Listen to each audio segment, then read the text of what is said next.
usul fikih. Di usul fikih termasuk di fikih nanti ada cabang-cabangnya, tingkatan-tingkatannya. Misal nanti dalam konteks dua hal yang penting misalnya yang menentukan hajat, nanti ada turunan yang disebut dengan fikih aulawiyah. Perbandingan disebut dengan fikih muqarin. Nah, para ulama untuk memudahkan kemudian memberikan kepada kita satu rumusan-rumusan, satu simpul-simpul yang dengan simpul ini, kaidah-kaidah ini kita bisa paham, oh ini hukumnya ke sini, ini hukumnya ke sini. Dan semua hukum ini yang dikonstruksikan lewat turunan-turunan tadi, dasar-dasar tadi ditujukan untuk menjaga 5 hal. 5 ini adalah tujuan syariat ditanamkan, dipedomankan kepada kita.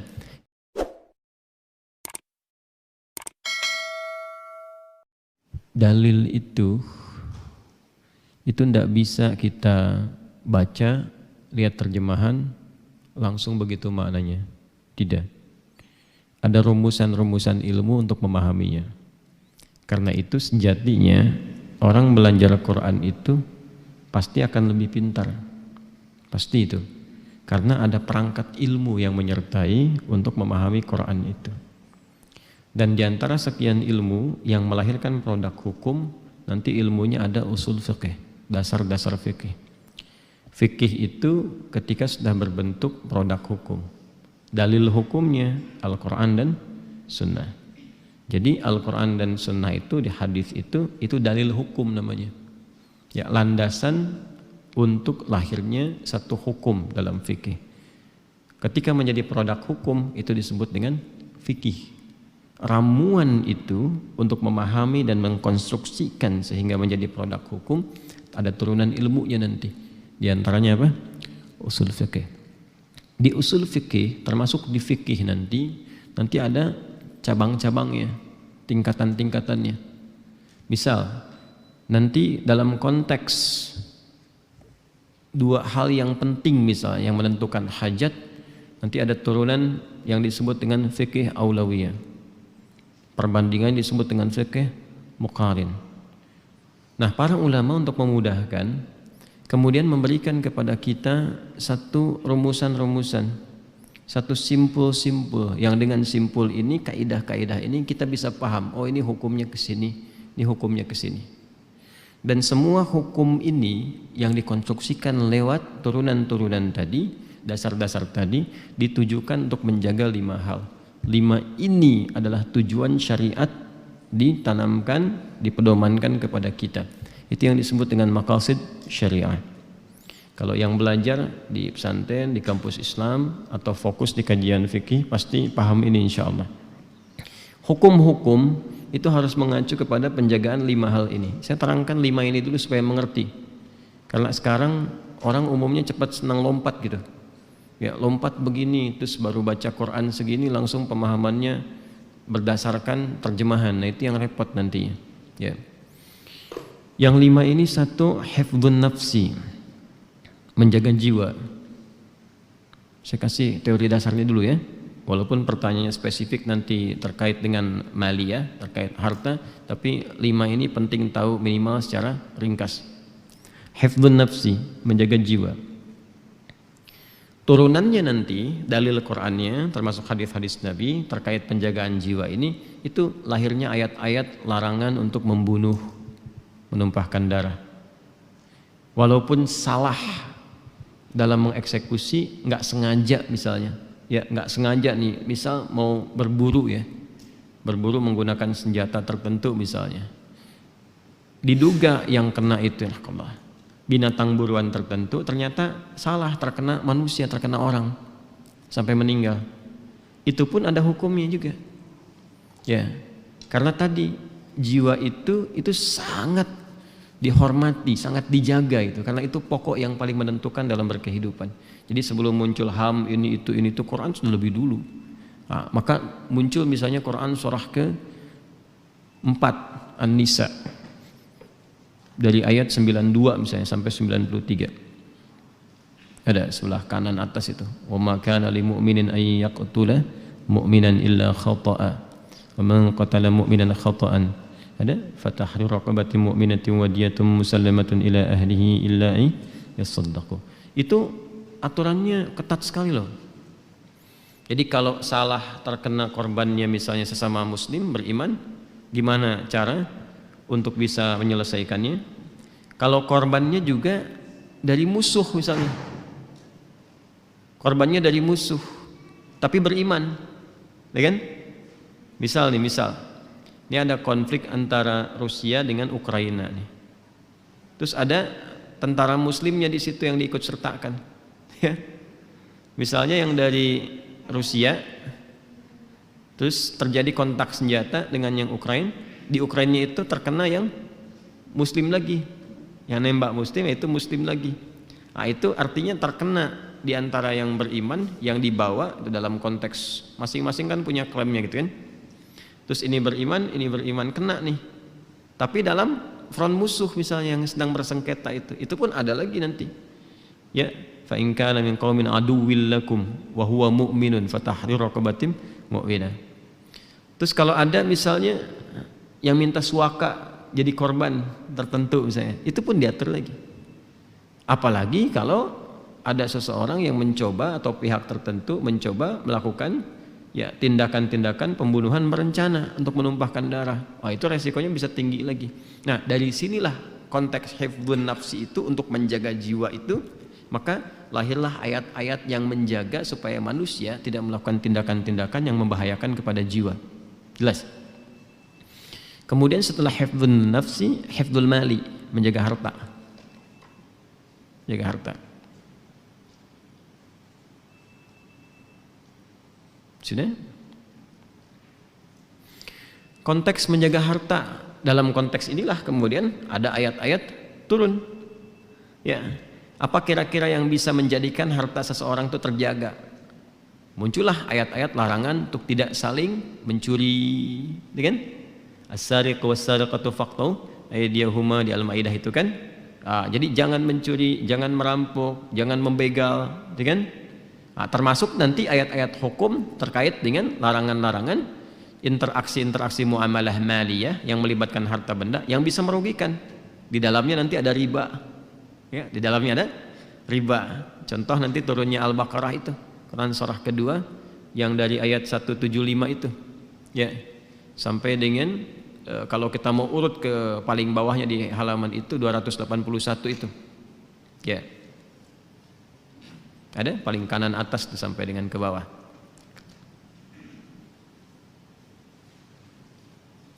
Sudah ya? Nah, itu contoh dulu, contoh supaya agak cepat kita ya. Saya sudah tunjukkan ayatnya, turunannya dan sebagainya. Kemudian yang ketiga, hifdzul aqli. Hifdzul aqli, menjaga akal. Ya. Kita itu bisa beraktivitas dengan baik, terukur, hidup harmoni kalau fungsi akal dijalankan dengan benar.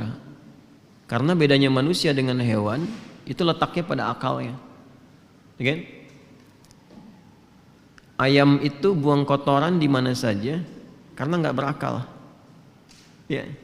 Kambing kalau datang hasratnya dia nggak peduli, mau dekat masjid pun dia bisa lakukan gitu untuk menyalurkan hasrat karena nggak berakal. Nah, manusia di antara keutamaannya sebagai manusia itu karena Allah berikan akal. Konstruksi tindakan kita itu akan bisa dilakukan dalam bentuk perilaku karena dibimbing oleh akal. Bagaimana berbicara dengan baik, bagaimana melangkah kepada jalan yang baik, bagaimana mencari ilmu sehingga bisa menguatkan akal, ya kan? Nah, akal ini harus berfungsi dengan baik. Kalau tidak berfungsi baik, nanti tindakan pun akan tidak baik. Akal terganggu nanti cara bersikap dan sebagainya. Jelas ya? Baik, karena itulah ada syariat nanti yang menghadirkan penguatan-penguatan kepada akal sekaligus larangan-larangan, kan bentuknya dua, perintah, larangan. Ya, tadi yang menguatkan jiwa ada perintah ibadah, gitu kan? Kemudian larangannya, larangan membunuh dan sebagainya.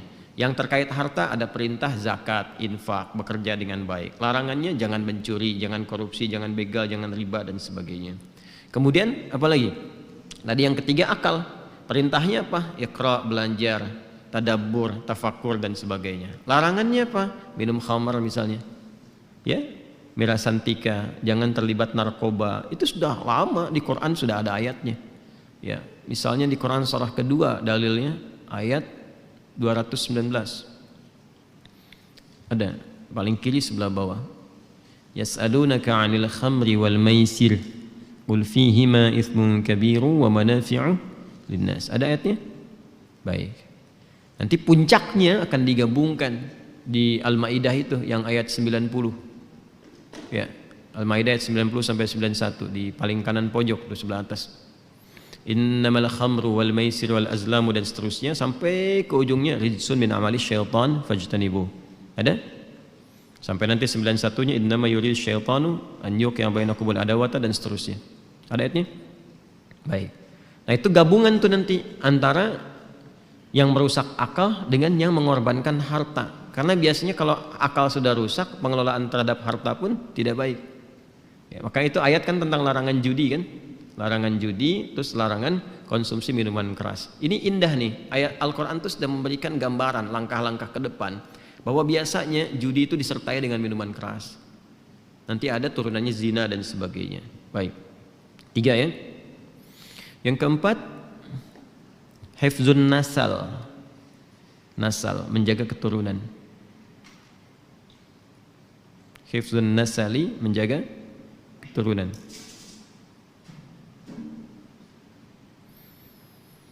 Sudah.